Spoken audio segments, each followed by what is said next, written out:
Kita akan bicara tentang apakah ini error in persona atau tidak.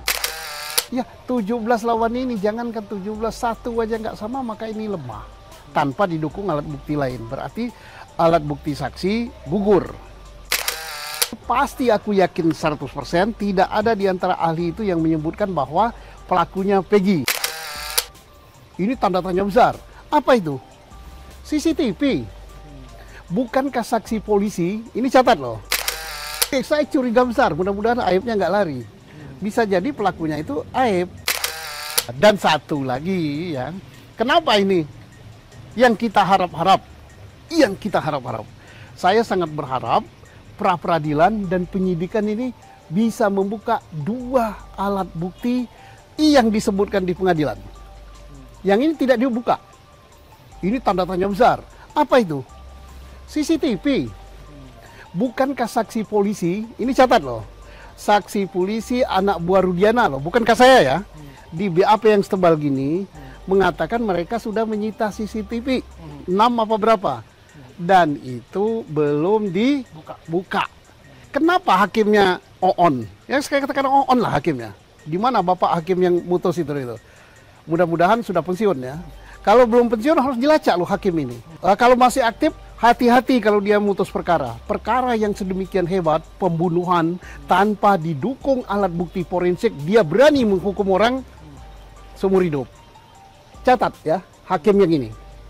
Tiga beberapa hakim ya. Termasuk juga hakim ini, hakim apa namanya?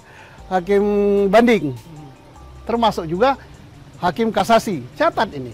Hakim ini hakim banding kasasi. Ini perkara berat, pembunuhan. Menghukum 7 orang seumur hidup, 1 orang 8 tahun. Dan masih menanya 3 lagi.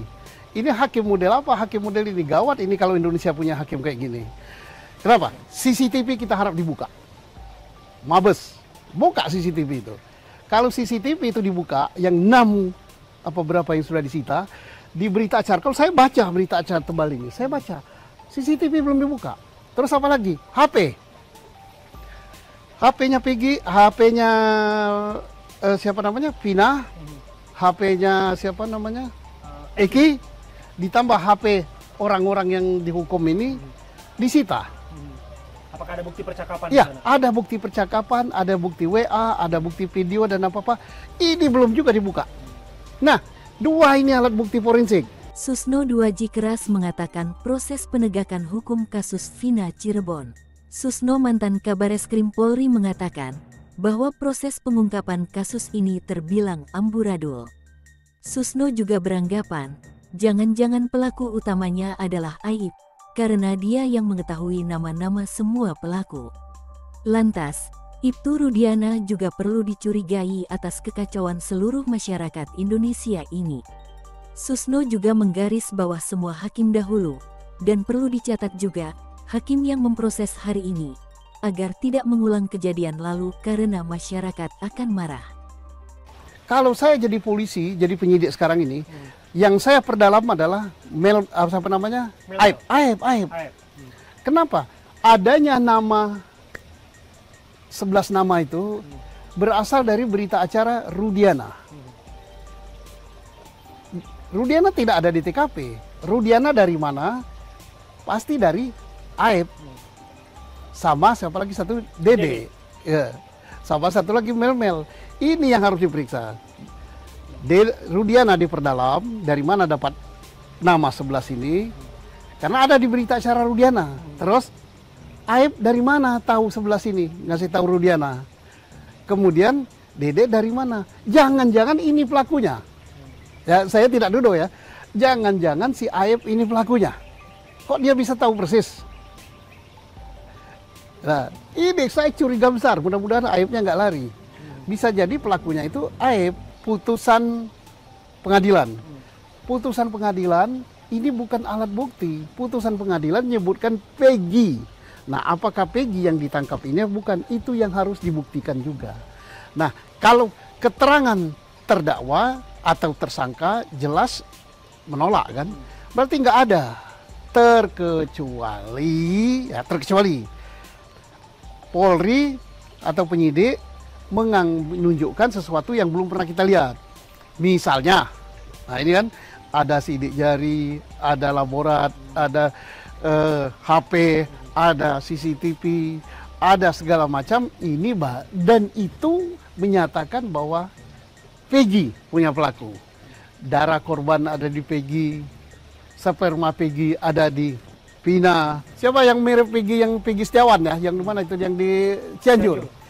Kenapa dia nggak diperiksa? Sudah diperiksa apa belum itu? Lah, periksa dia. Periksa. Kalau kita nggak mau kembali ke alat bukti forensik, kan begini.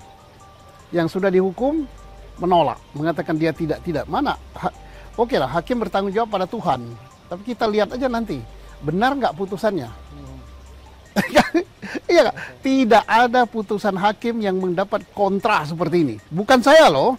Hakimnya mau marah sama saya ya jangan, marahilah seluruh rakyat Indonesia yang 99% mungkin lebih ya, komentarnya itu dibaca. Nah ini dibaca, hakim ketua yang menyidangkan ini, hakim anggota, hakim banding, hakim kasasi, baca ini. Dulu Anda baca berkas itu apa tidak?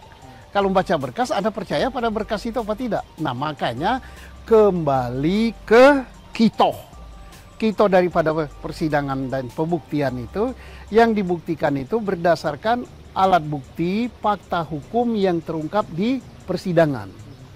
Nah penyidik juga begitu. Kenapa ini jadi kacau beliau kayak gini? Karena penyidik tidak kembali ke makna penyidikan. Makna penyidikan itu apa? Upaya yang dilakukan oleh penyidik dengan cara yang dilakukan menurut Undang-Undang Hukum Acara Pidana untuk membuat terang suatu peristiwa. Proses penegakan hukum 8 tahun lalu dirasa tidak dilakukan serius. Pasalnya, setelah ada 8 terdakwa hukuman seumur hidup, hari ini kembali ramai diperbincangkan. Ada dugaan hakim terdahulu juga ikut bermain dalam penegakan kasus Vina silam.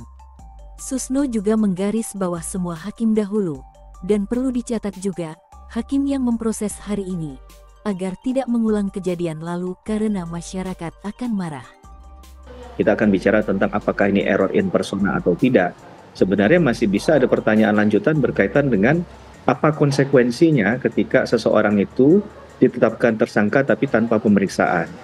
Maka bisa saja sebenarnya yang dikejar adalah ini akan menghilangkan hak esensial dari katakanlah perlindungan hukum bagi seseorang.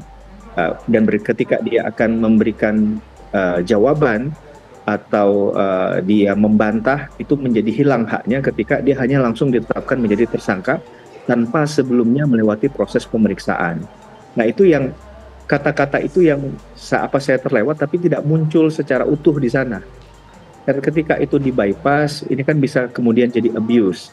Apakah sikap yang abuse itu kemudian bisa menjadi sahnya satu prosedur penangkapan atau penahanan seseorang atau penetapan tersangka? Nah, ini yang menurut saya harus kalimat penegasan di sana, bukan boleh tidak boleh.